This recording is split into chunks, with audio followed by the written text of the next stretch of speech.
Hello, everyone, and welcome to the Kapil Gupta Career Pod Show, where we tackle the real stuff about building amazing careers and lives. And I'm your host, Kapil Gupta. Today, we are diving into something that could literally change everything for you: the power of a growth mindset. Have you ever felt stuck? Like you just can't get better at something no matter how hard you try? Or maybe you avoid trying new things because you're afraid of looking stupid. We've all been there. But what if I told you that your brain is like a muscle that gets stronger when you challenge it?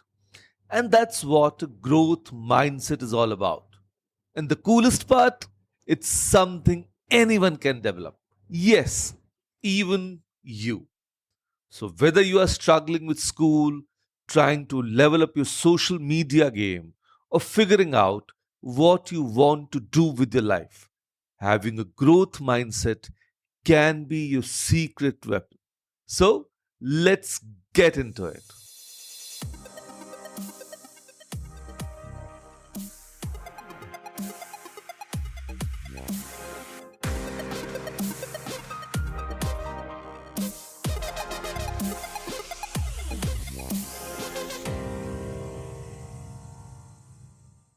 Hello, all. I'm Kapil Gupta, founder of Study Abroad Academy. I'm on a mission to coach and mentor 100,000 high school students and help them realize their dream of studying in the best universities of the world and build happy and successful careers for themselves.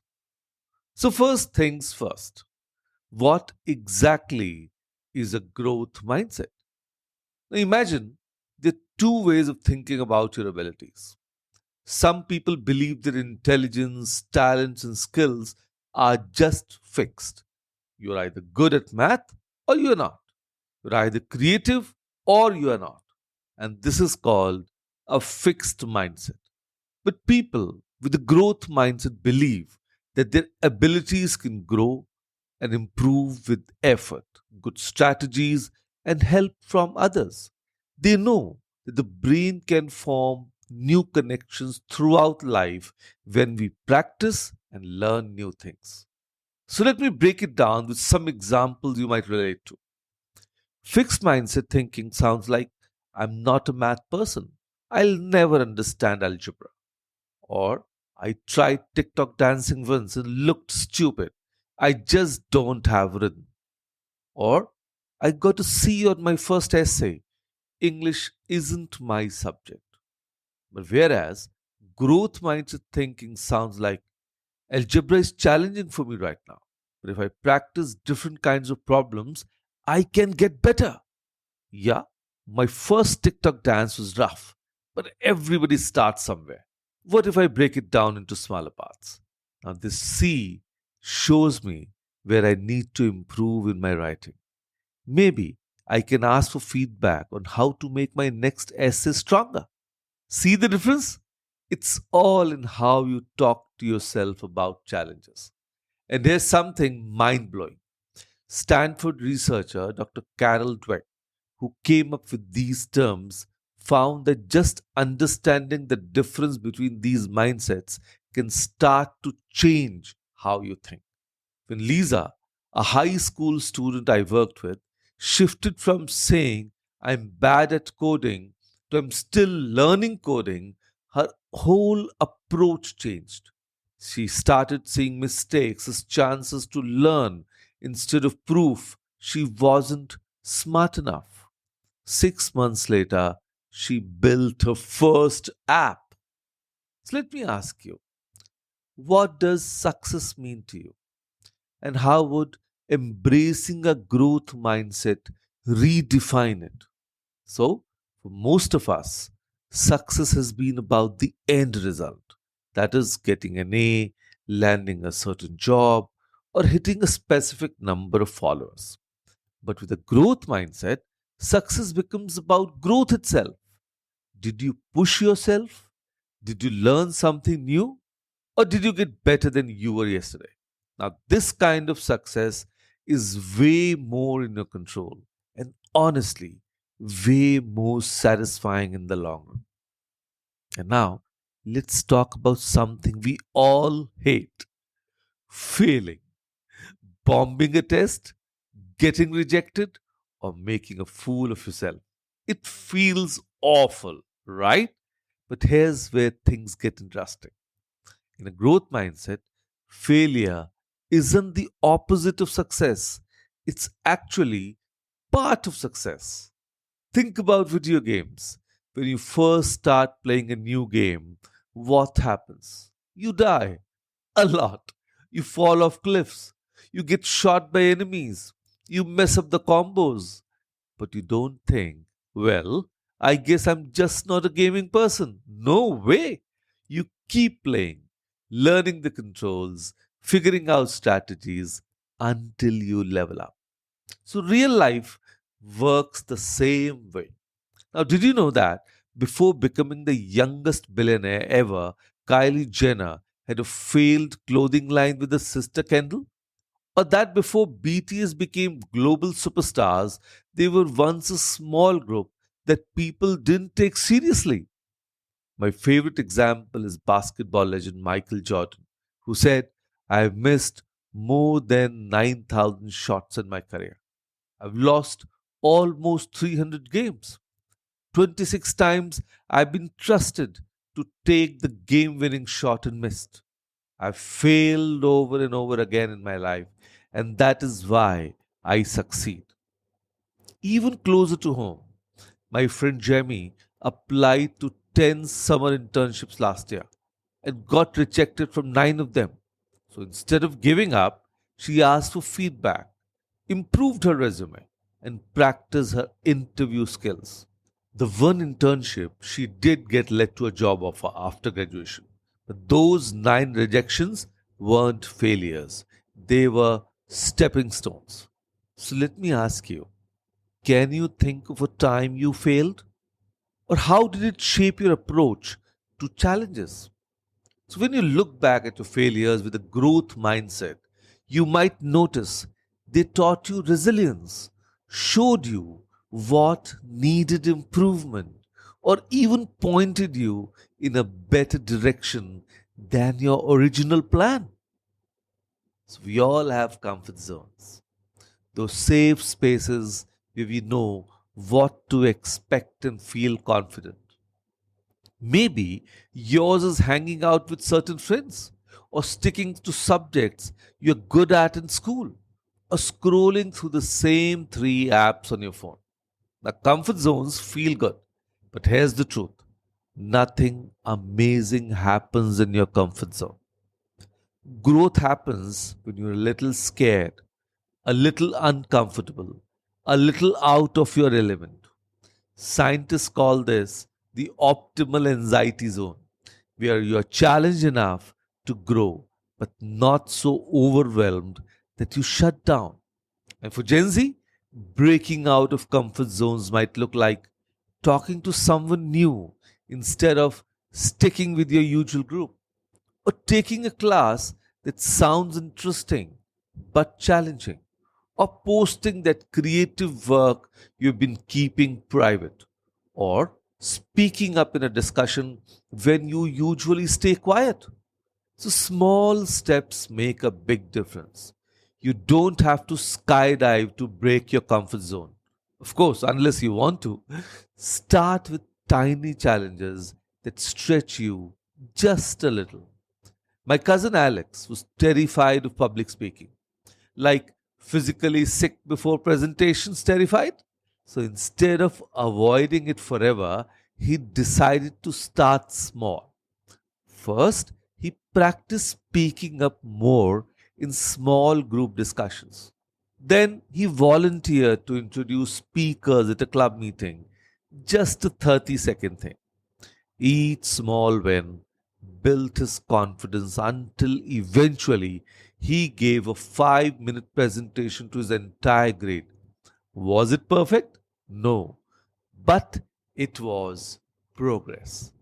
So, once again, let me ask you, what's one thing you've been scared to try? And what's stopping you? Often What stops us isn't actual danger, but fear of judgment, fear of looking foolish, or fear of discovering we are not immediately good at something. A growth mindset helps us recognize these fears and push through them anyway. So, raise your hand if you love being criticized. Anyone? No, I get it.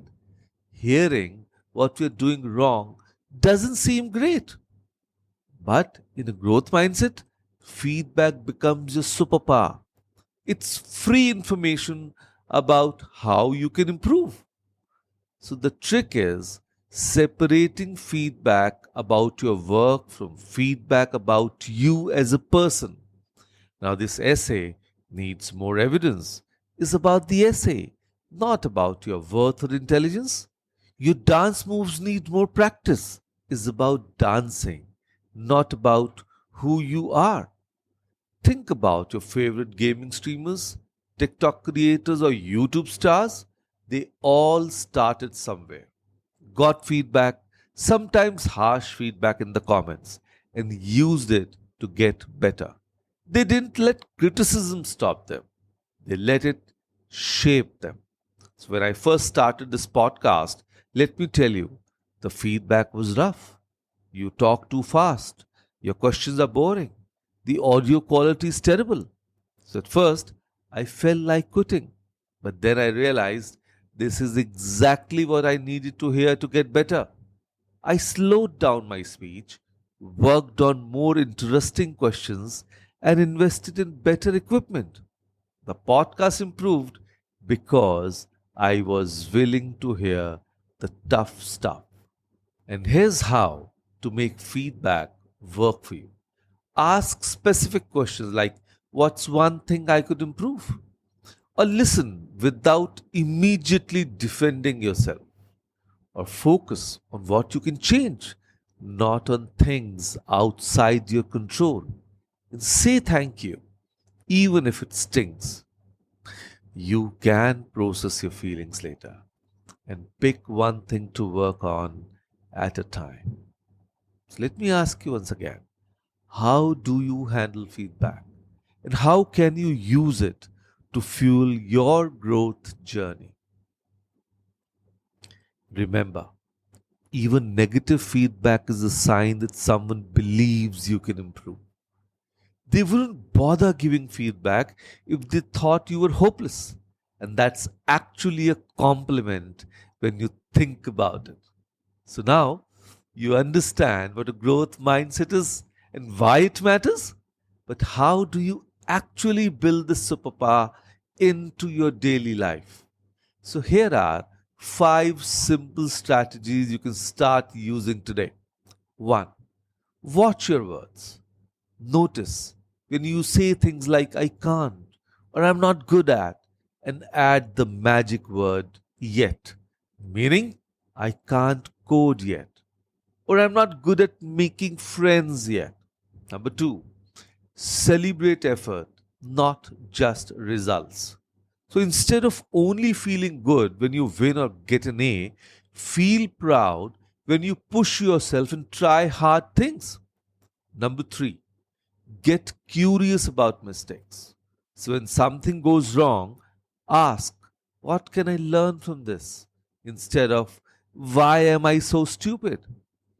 Number 4, find growth minded friends. Hang out with people who are always learning and trying new things. Their mindset will rub off on you. And number 5, start a growth journal. Each day, write down one new thing you tried, one mistake you made, and what you learned, or one small improvement you noticed. I personally use a simple note on my phone where I track my daily stretches. Little ways I pushed myself out of my comfort zone each day.